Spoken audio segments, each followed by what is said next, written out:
Super cool radio.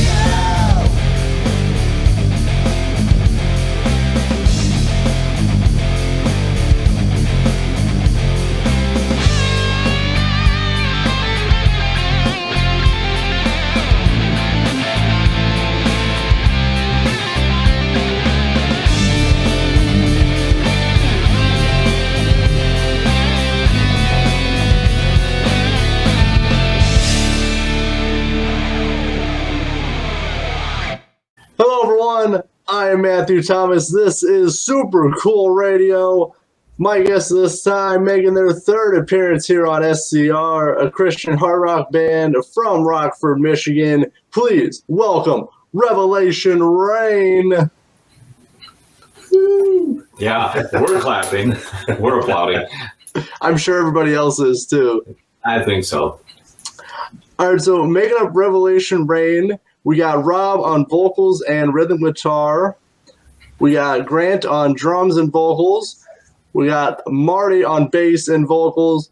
And we got a brand new member joining us on guitar. Please welcome Tyler. Yeah. There it is. We couldn't contain ourselves anymore. Yeah. All right, so let's dive into this interview. A big reason I wanted to chat with you guys. So Tyler, brand new member of Revelation Rain. How'd you guys meet? How'd you become a member of Revelation Rain? Well, back in July of last year, unfortunately, JT had to leave the band for some personal reasons. So he's now living in Oklahoma. But he gave the blessing for us to move forward. And so we did. We took a few months off just to kind of regroup. And then we started putting the word out that we needed a new lead guitarist. And we went, we auditioned probably 2 or 3 different guitar players. And for whatever reason, none of them worked out. So I believe I found Tyler on Bandmix. Mm-hmm. Yeah, on Bandmix, it seems to be the golden key for us. Contacted Tyler and asked if he wanted to audition for the band. And he said yes. And of course, when you set up an audition, what we usually do is we'll send the potential lead guitarist 2 or 3 of our tracks so they can learn those. That way we have something to play once the audition comes up.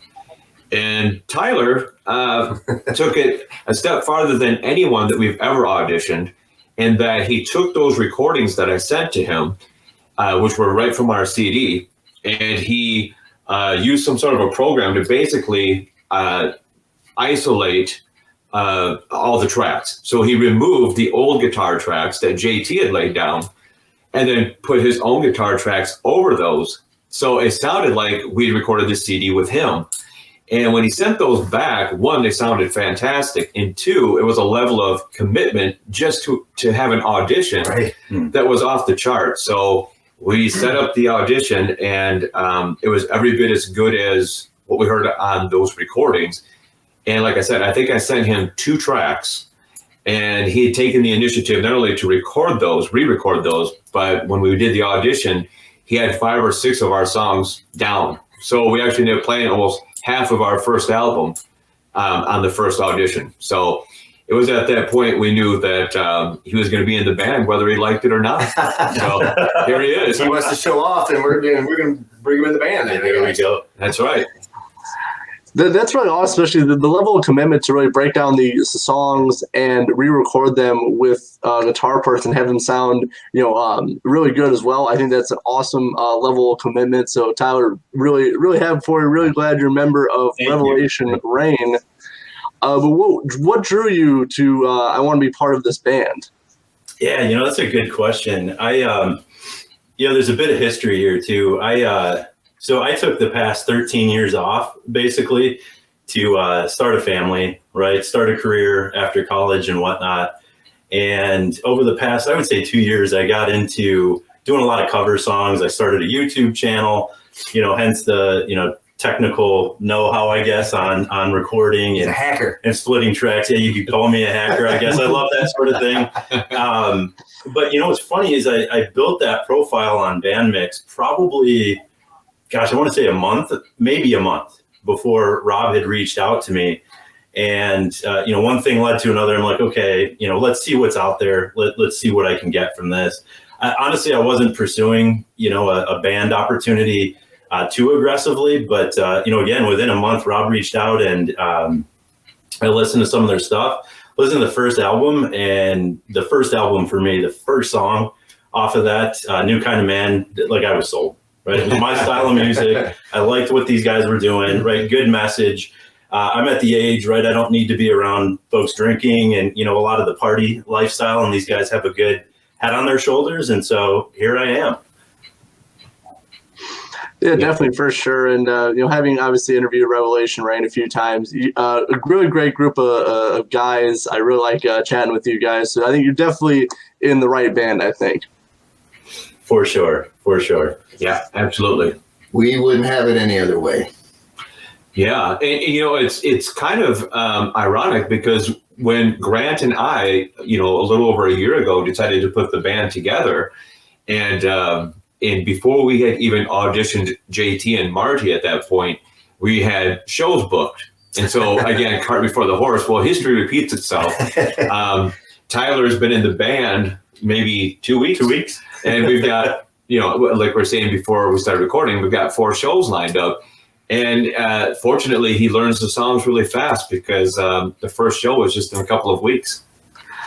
Yeah, definitely. It's another big thing I wanted to discuss during this interview. But it's kind of funny. I've talked to quite a few bands, and that seems to be what happens where they don't have a solid lineup yet. They don't have all their members, but yet they have shows booked. It's kind of funny. I hear that quite a bit. Yeah, well, The show must go on. yeah, exactly. But not only that, it's really hard in some ways to get shows because of everything that happened last year, everything being put on hold. Once everything opened up again, a lot of those bands had already been booked. And so they kind of got first pick, so to speak, once everything opened up. So we were kind of at the end of the line because we were a relatively new band. But, God is good. And we've had some nice connections with other bands. And actually, at least 2 of these shows that we have coming up is because other bands invited us to be a part of the show. So that speaks volumes as far as, how you treat people, other bands. It really is kind of a community. And although it's a rivalry, a friendly rivalry, you always want to do better than the band you're playing with. At the end of the night, it's really about the entire package. You want for everybody to go home happy. And that only happens if everybody's really working, for the same goal. Absolutely. Mm-hmm. Yeah, exactly. For sure. Yeah, definitely. There's a little bit of a competition, but I also think, competition just makes each other better. And especially with kind of the music scene in Michigan stuff, it just makes better bands. Yeah, I agree. And like what Rob said about the whole music community, Grand Rapids or West Michigan, it's awesome to become friends with some of these people, and after a while, you start seeing them over and over. They, you help each other out. Somebody needs a slot for this band or for this date that they have coming up, or they can call on us and we can call on them, and everybody wins. Mm-hmm. Absolutely, exactly, for sure. And so let's talk about some of these shows. So coming up very soon, December 12th, the South of the Straits show. What can people expect from that show? What's going on? Well, the guys at South of the Straits, we've done their show twice before. They do a show, an actual show, every Sunday at 8. And basically it's an interview segment followed by 2 or 3 songs live. And we did that initially. And then a few months later, we went back to South of the Straits, but that was where we did an actual live stream for an hour and a half, I believe it was. And this time we're kind of going back to what we did the first time as a way to, again, introduce Tyler and then just kind of give everybody, the heads up that Revelation Rain is back, because we were gone for probably 5 or 6 months almost, I guess July till about right now. So whatever that is. So this is a way to, one, it's an initiation for Tyler, but also it's kind of like a proclamation for the band. Yeah. So we're going to go there the 12th, which is a Sunday, and the show streams live at 8 o'clock. And basically it's just going to be an interview segment, and then we'll probably do 2 or 3 songs live at the tail end. Very cool, very cool. Definitely, I'll leave a link in the description. I like the South Straight show. They always have great interviews and shows and all that stuff. They're nuts too. They're nuts. They're good guys. Those dudes, yeah, they definitely are. But I think it was the second time on there. I think you guys played your new album in its entirety, I want to say. Yeah. That was a cool show. Yeah, it was one of our better shows. It was multi-camera. It was very professional. They just keep getting better and better with their own technology that they have there and stuff. And they broadcast us really, really well that day. Yeah. We played the entirety of the second record and then an encore. But it was a great show. They did a wonderful job. Yeah, absolutely. But it just sounded great. Like, just overall, the whole experience, the visuals and the sound, it all meshed together so well. Yeah, thank you. Yeah, and that was, again, an opportunity for us not only to promote what we were doing at that time, but also to promote the new record, which had come out, or I think came out shortly thereafter. Yeah. But also it was just another way to get in front of people, because, again, it was at the kind of the tail end of when everything had shut down. And it was kind of like when everything was starting to open up again. So it was kind of like one of the last live streams that we did. And from there on out, it was, live in front of audiences all the way through July 3rd was the last show that we played with JT. And so we're just really looking forward to getting back out there in front of a crowd. Yeah, we still have a statement to make. Yeah. Yes, absolutely. Definitely, for sure. But if people actually want to see you live, coming up for a show December 17th, we got a killer show coming up at the Music Box in Jackson, Michigan. You guys will be performing with Fearless and 17 Degrees South. So how's it feel? A great show in Music Box. I've heard a lot of great things about the venue. Yeah. Yes, absolutely. We played there back in March of this year, and it was just a showcase. There wasn't an audience. It was just a live stream showcase that they could utilize to help book future shows. But it turned out fantastic. There was great sound that night, and Marti had multiple cameras on us and filmed the entire show, and then he also edited a lot of that for us, and he burned those to DVDs for us. And I took that just a couple of days ago, that DVD that he burned, and ripped it to my laptop and then ran it through an editing program that I have, and just kind of inserted like little interview segments in between some of the songs, just kind of flesh it out some. And then we put it up on our YouTube channel, and it's got quite a few views already. I think it's only been up for a day. It turned out great. I was very pleased with Marty's version, and then what Rob did the other day just blew my mind. It was awesome what he did. In a way, it kind of harkens back to, that's where we did that showcase. And now, here we are almost a year later, I guess 8 or 9 months later, and we're going to go back to that exact same venue and play a show, and this time for an audience. And with Fearless, we've done a couple of shows with them. They're great guys. Yeah, they are. Great band. I'm not real familiar with 17 Degrees South. I put up a post saying that we wanted a third band for that show, and the guy I spoke to was one of the first to respond. So they're just a duo, but it's going to be, I think, a great show. I played a gig with those guys, and they're awesome. Oh, it's a husband and wife team, and they're really good. Oh, you never told us, Marty. How much more do you know over there, Marty? How much you holding out? Oh, that's what the interview's for. That's why. You get all the great information out in front of everybody. He's such an enigma. Yeah.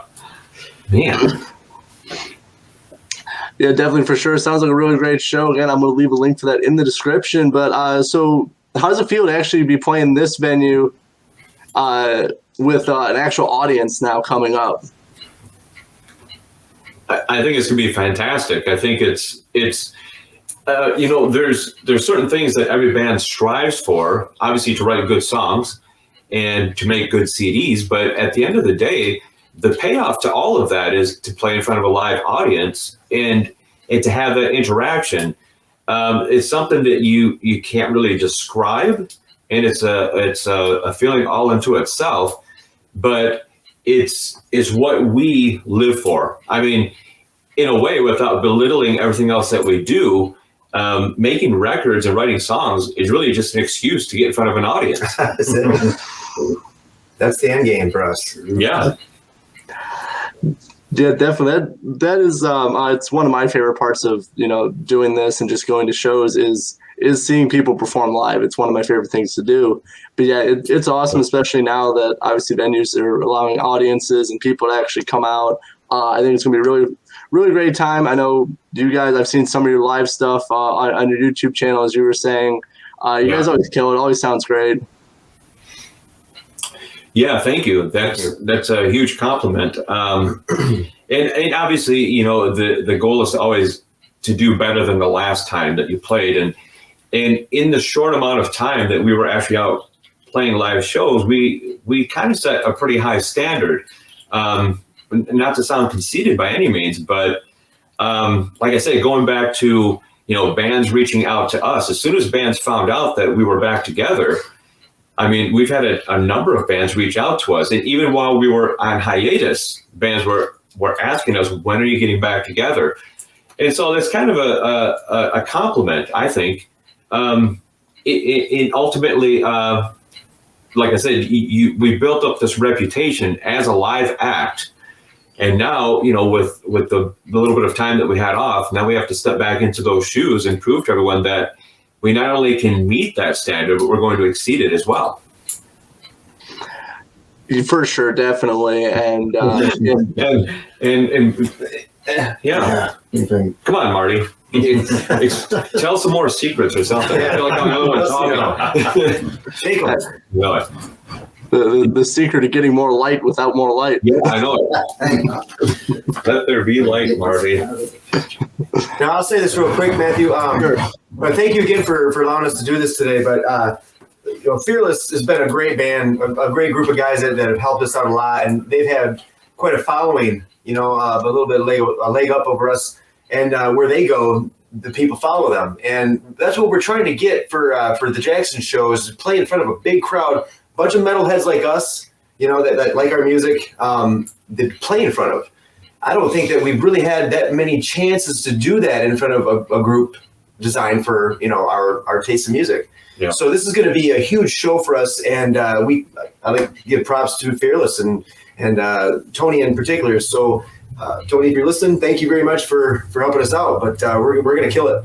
Yeah, we're just going to kill it. Along those same lines, we would like to say thank you and show appreciation to Penny Howard. Yes. Who is the kind lady who actually reached out to us and asked if we wanted to put a show together for December 17th at the Music Box. And so that really came at her provocation. So we're grateful for that.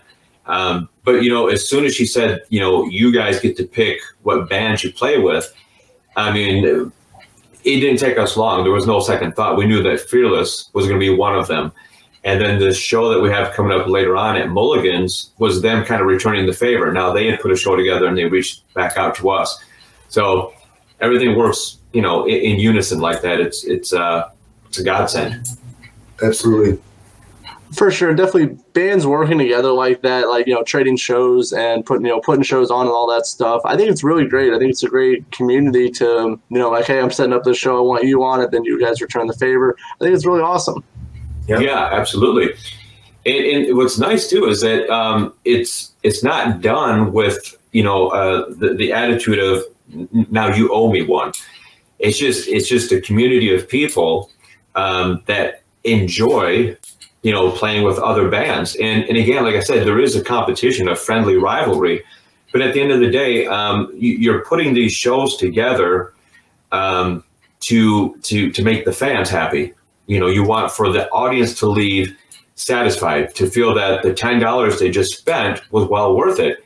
And so you don't reach out to somebody with the expectation of getting something in return. It's because you sincerely care about the total package that you're putting together. As a fan, that's what we would want. You know, that's when we go to a show, that's what we want to see. We want to, we want to get entertained. We want our money's worth. And that's what we're hoping to do. That's our goal, and to achieve that, you got to play in front of, an audience and just give them everything you got. And, so they can leave satisfied. We leave satisfied. It's just like it's a give and take kind of thing. Oh, there you go, Marti. Perfect. There he is. He's got it. We got more light. Actually, if you move it back a little bit, it was a little bit better.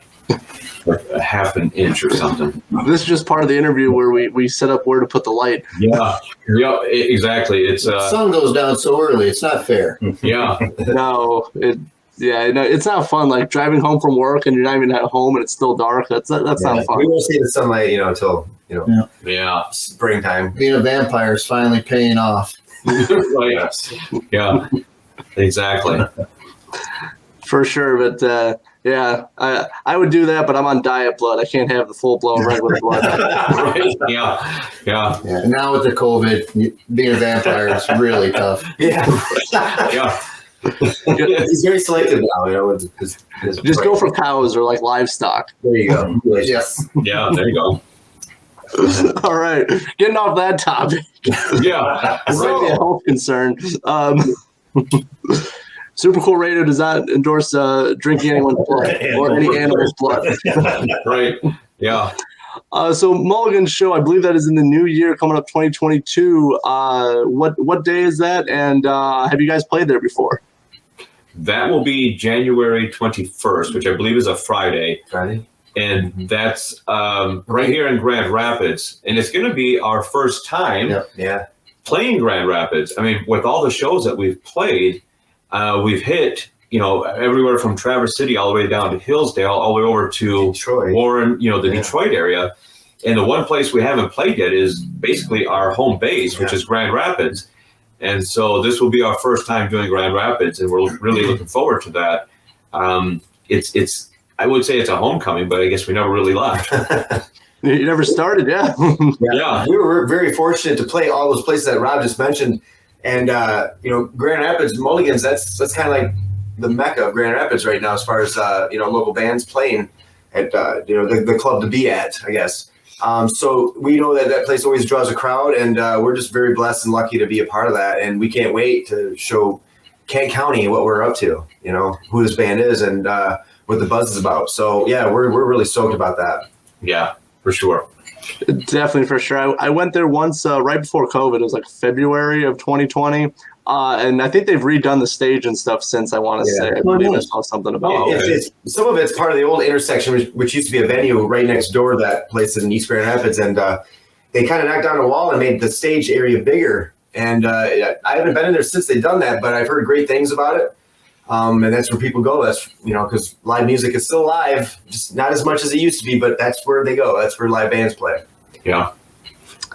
Yeah, definitely, for sure. One thing I like, watching you guys' live stuff is the boots you wear. They look really cool, but they look like I would struggle to walk in them. Yeah, it's one of those things where, growing up watching visual bands like Kiss in particular, I always knew that someday when I was in a band, I didn't want to look like the guy that was just standing in the bus line waiting to get to the show. I wanted to be the show. And then I found, 3 other guys that are like-minded. When we first put Revelation Rain together, I knew I wanted to have a look, something that was me, nothing that was contrived. And I came across those boots, and I think it's a 4-inch stack on them. So, I remember walking around my house for a couple of days just to get used to them, because it's kind of like, if gravity had shifted.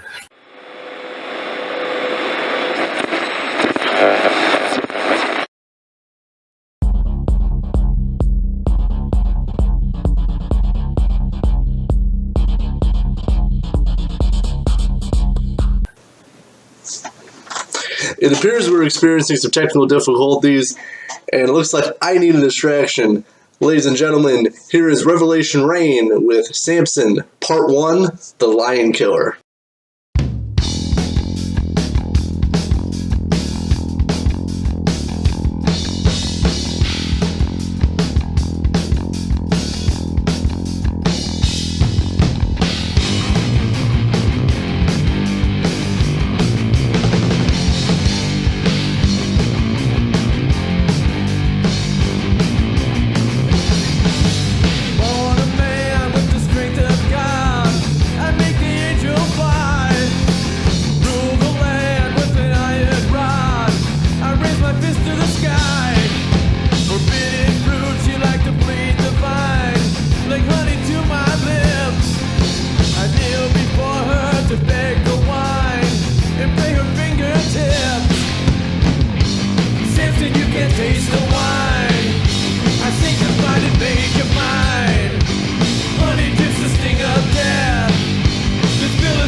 There we are. We're good. So I don't know what the issue was, but we're both back. Yes. Let's rock and roll. The spirit's trying to keep us down, but it ain't gonna happen. Yeah. That's right. All right. I think we're talking about Rob's boots. I believe that's where we left off. Yeah. Oh, yeah. So anyway, yeah, they're rather comfortable. I mean, to summarize everything I had said before, they're rather comfortable once you get used to them.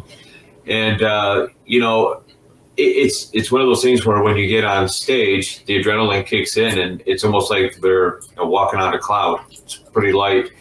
But that's what we do. We like to look differently than all the other bands. Definitely for sure. Really, either he runs all over the stage, into the crowd, and he's all over the place. You can't stop him.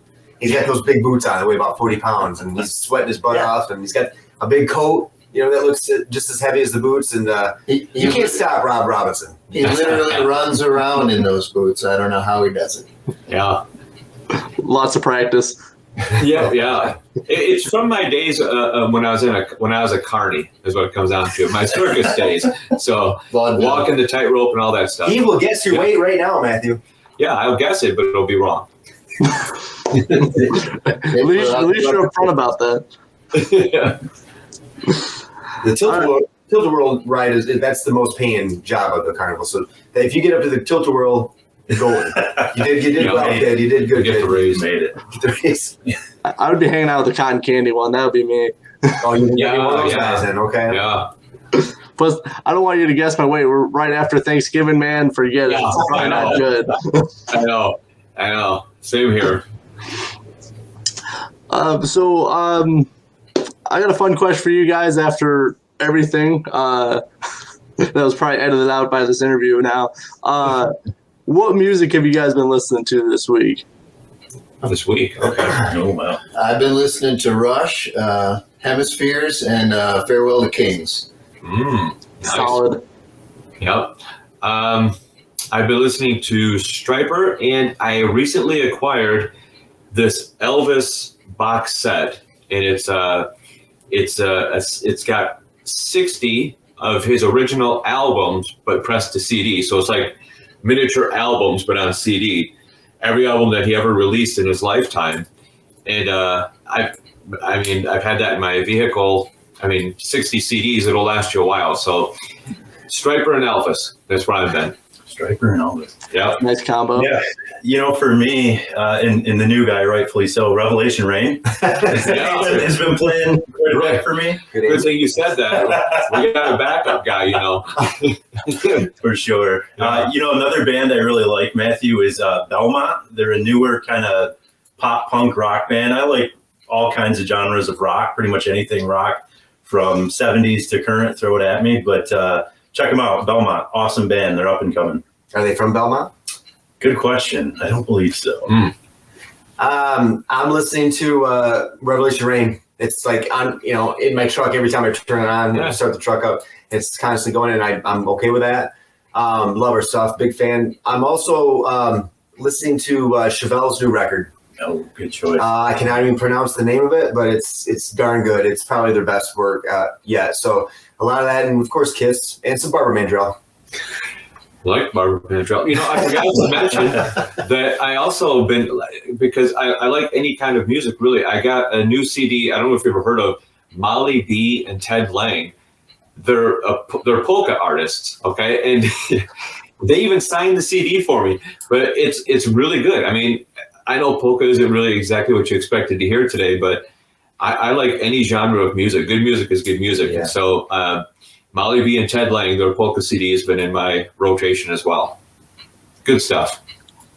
I was not expecting that, but I can dig that. Polka's really big where I live, so I've definitely listened to polka music before. Yeah. I grew up listening to polkas. You're in Indiana, right? South Bend, yeah. Okay, these Molly B and Ted Lang are out of Ohio, so they're really not too far. Really? They tour all over. Good stuff. I know I'm going on and on about this. I'm like fanboy for this polka stuff, but He was looking for Molly B as well, so if you want to book Molly B. And the management too. Yeah, Works for the management. right. Yeah, I can hook you up with the show. No, We're getting a nice shout out on here.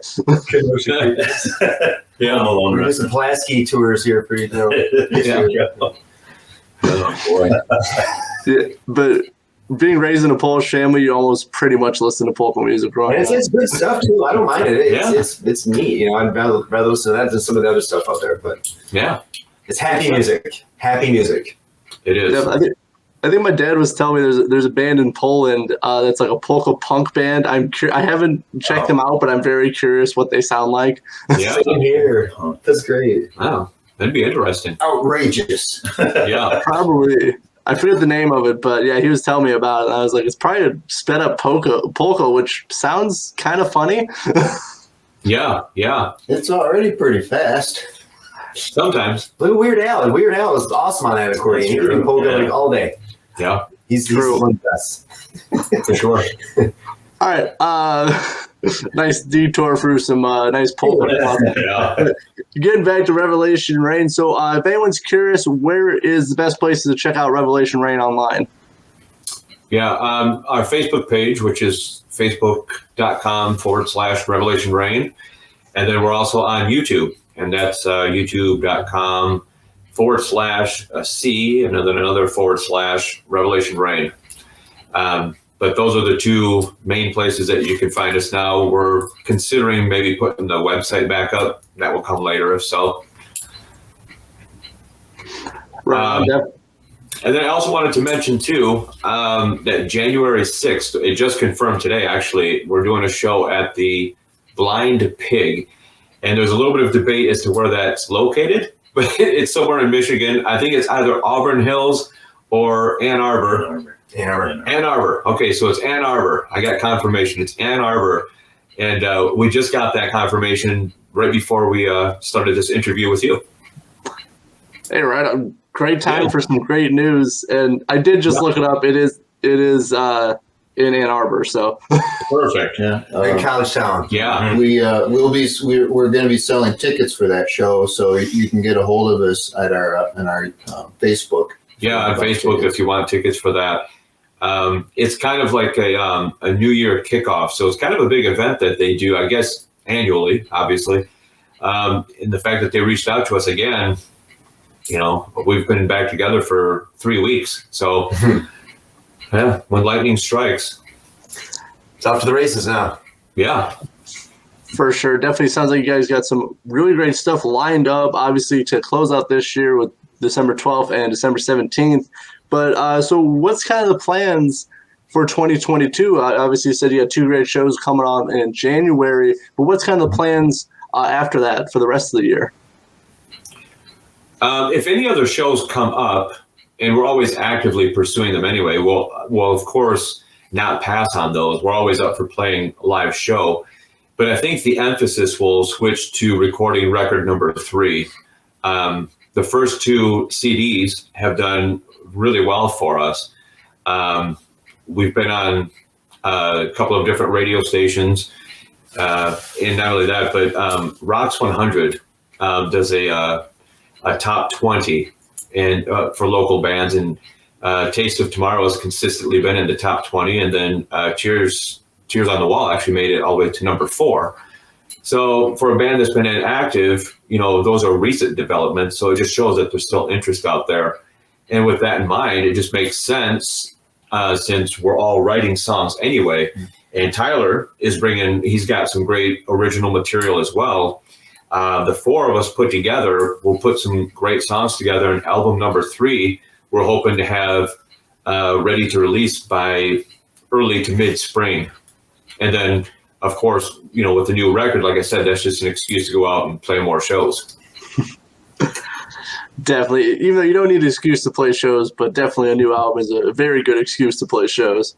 Absolutely. Yeah, it's always nice to have new material. I mean, as much as we love the songs on the first 2 CDs, you know, after a while, it's kind of nice to hear something new. And it bewilders me. I know a lot of heritage acts anymore, they don't really record new albums because music doesn't sell the way that it used to. And I understand that from a financial point of view, but from a creative point of view, I don't get it at all. Because whether an album sells 100 copies or 1,000,000 copies, your motivation should be to always be in the process of creating something new. Otherwise, you're resting on your laurels. And I just don't think it's not creative, but also I just don't think it's fair to the people that are coming to see you. You run out of songs after a while. You need something new.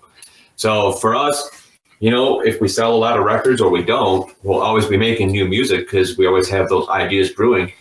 What are you going to do with them? You can sit on them and let them go to waste, or you can put them on CD or on, the different digital platforms and share it with everybody. That's what we prefer. Yeah, I can agree with that with stuff. I mean, I think people just want to go see them live. I don't know many. I think some people just want to hear the hits and that's it. But yeah. I'm always a fan of like new music that's always coming out. It's why I like Alice Cooper. Every couple of years he puts out a new album. Absolutely. Alice Cooper, Stryper is another band that puts out new albums consistently. And a lot of people, a majority of people are passive fans and they just want to hear Rock and Roll All Night or Talk Dirty to Me or whatever the hit was. But for those of us that have been around from the very beginning, you got to throw us a bone too. And I want to hear something new. So either do a really deep cut or record some new tracks. You kind of have to balance it, I guess. But for us being a relatively new band, we've got, plenty of time to make new records. For sure. And I'm very curious with, obviously with the new lineup now with Tyler on guitar, I'm curious what the new music's going to sound like, what kind of direction it's going to take and stuff like that. Because I've noticed real progression from the first album to the second album. So I'm very curious what the third album will sound like.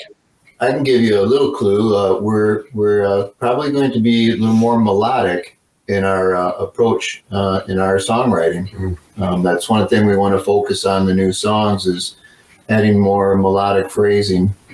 Yeah, musically and obviously vocally. We're kind of drawing from some of our influences in that respect, just to kind of, it's not going to be a drastic departure or anything like that, but if you were to listen to the first record or even the second album, the second record, if you took something like Taste of Tomorrow or We Are the Night or even Omega Man, and just kind of put it on steroids as far as melody, that's kind of the direction of the new record. Mm-hmm. But if you're curious to see what the new band will sound like, if you go to our YouTube channel, I put up the audio track for Taste of Tomorrow with Tyler playing those tracks that he sent to us.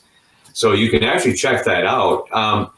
His style of playing isn't a drastic departure from what JT was doing, but it's not it's not a carbon copy either, which is great. It's in that same vein, but yet it has a distinction and uniqueness of its own. And it lends itself to the direction we're going to, because I would say, not to compare and contrast, but I would say that Tyler's playing is a little more melodic. So it's kind of fitting in with the direction we're going anyhow. And will still sound like Revelation Rain. Tyler is... he's really got the sound to the back that we identify as. So yeah. So it's going to be a process. Obviously, JT was doing lead vocals on some of the songs, and so we're now going to have to shift, vocal responsibilities. Marti will probably cover a lot of that, but at some point we're gonna, I've got some work to do. Twist Tyler's arm and just tell him, step up to the mic. For sure. But we'll get there. The show that we have coming up on the 17th, we put together a set list just a couple of days ago. Well, I guess about a week ago. And we're going to rehearse right when we're done with this interview. And he's already got the 14 or 15 songs for that set list down. So when we go rehearse, we should be able to play it from top to bottom. Yeah, I'm excited. I think it's going to be awesome. It's going to be a good year. 2022 is going to be a good year. Mm-hmm. And definitely thanks. I think you guys got some real great stuff in the works. Plus, you get kicking off with 2 really great shows coming up in January. But you guys aren't done yet. As I said, you got some great shows in December as well. So before we wrap up, anything else? Before we wrap up this interview, obviously it got a little cut short due to the technical issues we had. But I'm glad I was able to chat with you guys. But before I wrap this up, anything else you want to say before we close this out? Yeah, if there are any bands out there that need someone to play New Year's Eve with them, we're still we're trying to find a New Year's Eve show to play, but I tell you, everything is already booked, like I said, because of everything that happened last year. But if there's a band out there, somebody's dropped out or they can't make it, give us, contact us on Facebook or whatever. We're up for a New Year's Eve show. So hopefully somebody will reach out to us for that. And for all the fans out there that have been waiting for us to come back, here's your chance. We got dates coming up that are it's going to be a busy couple of months. I know that. So we're back. We were down for a little bit, but now we're back. We got Tyler, and he's going to show everybody what he's got, and we're all really excited for the new year. Mm-hmm. Absolutely. Know it. For sure. Revelation Rain is back, and for anyone listening or watching, if you have a show in New Year's Eve and have a band, definitely hit these guys up. They'll definitely put on a really great show for you guys. You bet. Absolutely. So for Rob, Grant, Marty, and Tyler of Revelation Rain, I of course am always the host of Super Cool Radio, Matthew Thomas. Thank you so much for watching and listening, and stay frosty. Stay frosty. Nice.